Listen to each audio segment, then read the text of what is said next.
Влегуваа и излегуваа еден по еден. 30 минути се представуваа и одговараа на прашања на експертите. 5 мина од вкупно 10 кандидати ги поминаа интервјуата пред комисијата за селекција за нов претседател на антикорупцијската комисија. На жешкото столче седнаа поранешната помошник министарка во МВР Весна Доревска, правникот Владимир Наумовски, самостојниот аналитичар во СВР Скопје Антонио Санев, поранешниот помошник на главниот ревизор Бранко Смилевски и адвокатката Валентина Тодоровска.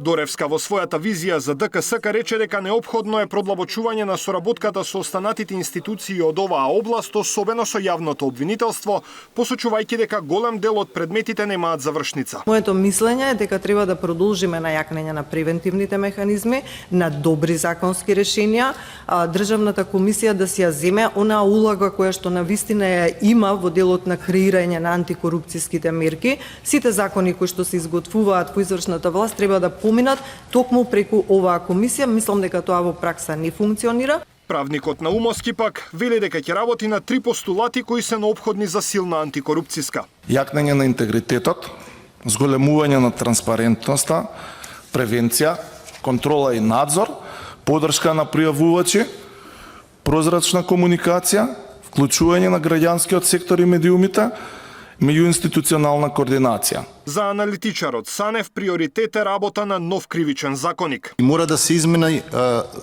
да се воспостават измени кои ќе содржат поголеми казни од предвидените за злоупотреба на службената должност. Значи нов КАЗ е комплетно согласен со ЕУ акито. Поранешниот ревизор Смилевски преку дигитализација и зголемување на отчетноста ќе работи на превенција на корупцијата. Мој приоритет како председател би бил да стане ДКСК отворена и достапна институција со дигитални алатки, јавен увид и отчетност на секој чекор од постапките.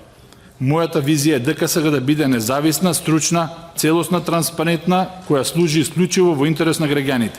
Адвокатката Тодоровска фокус ќе стави на едукацијата. Треба да се работи во делот на едукацијата, делот на можеби направење на свикување на средби, наметнување на некои теми, можеби преку електронските медиуми, како некој вид на известување. За утре закажани се уште 5 интервјуа. Во петок ќе биде свикана седница на комисијата за избори и именувања, на која ќе биде изгласан кандидатот за нов претседател на антикорупцијска.